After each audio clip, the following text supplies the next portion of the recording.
was 27 years old, I left a very demanding job in management consulting for a job that was even more demanding, teaching. I went to teach 7th graders math in the New York City public schools. And like any teacher, I made quizzes and tests, I gave out homework assignments. When the work came back, I calculated grades.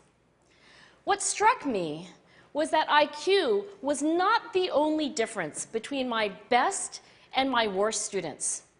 Some of my strongest performers did not have stratospheric IQ scores. Some of my smartest kids weren't doing so well. And that got me thinking.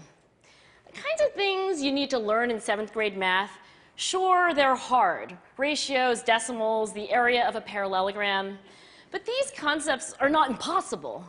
And I was firmly convinced that every one of my students could learn the material if they worked hard and long enough. After several more years of teaching, I came to the conclusion that what we need in education is a much better understanding of students and learning from a motivational perspective, from a psychological perspective. In education, the one thing we know how to measure best is IQ. But what if doing well in school and in life depends on much more than your ability to learn quickly and easily? So I left the classroom and I went to graduate school to become a psychologist. I started studying kids and adults in all kinds of super challenging settings. And in every study, my question was, who is successful here and why? My research team and I went to West Point Military Academy. We tried to predict which cadets would stay in military training and which would drop out. We went to the National Spelling Bee and tried to predict which children would advance farthest in competition. We studied rookie teachers working in really tough neighborhoods, asking which teachers are still going to be here in teaching by the end of the school year. And of those, who will be the most effective at improving learning outcomes for their students? We partnered with private companies, asking which of these salespeople is going to keep their jobs and who's going to earn the most money.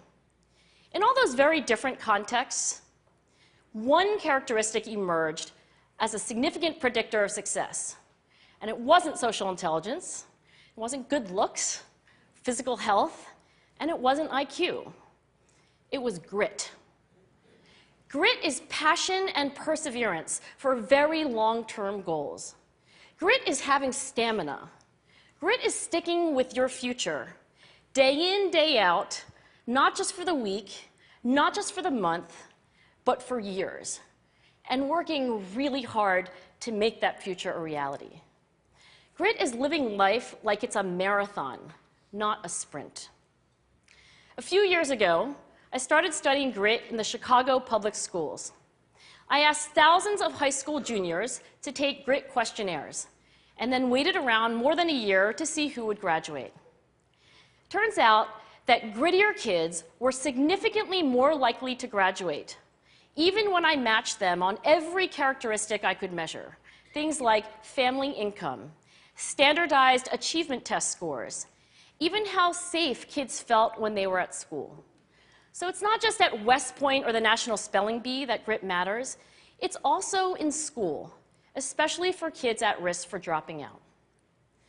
To me, the most shocking thing about grit is how little we know, how little science knows about building it. Every day, parents and teachers ask me, how do I build grit in kids? What do I do to teach kids a solid work ethic? How do I keep them motivated for the long run? The honest answer is, I don't know. What I do know is that talent doesn't make you gritty. Our data show very clearly that there are many talented individuals who simply do not follow through on their commitments. In fact, in our data, grit is usually unrelated or even inversely related to measures of talent. So far, the best idea I've heard about building grit in kids is something called growth mindset.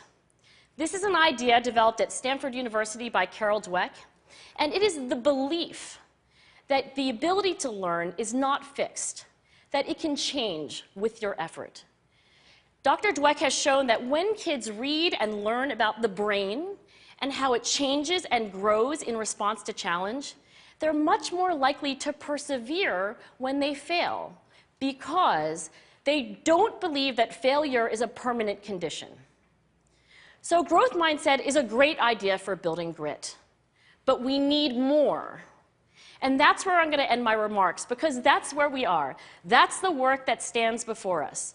We need to take our best ideas, our strongest intuitions, and we need to test them.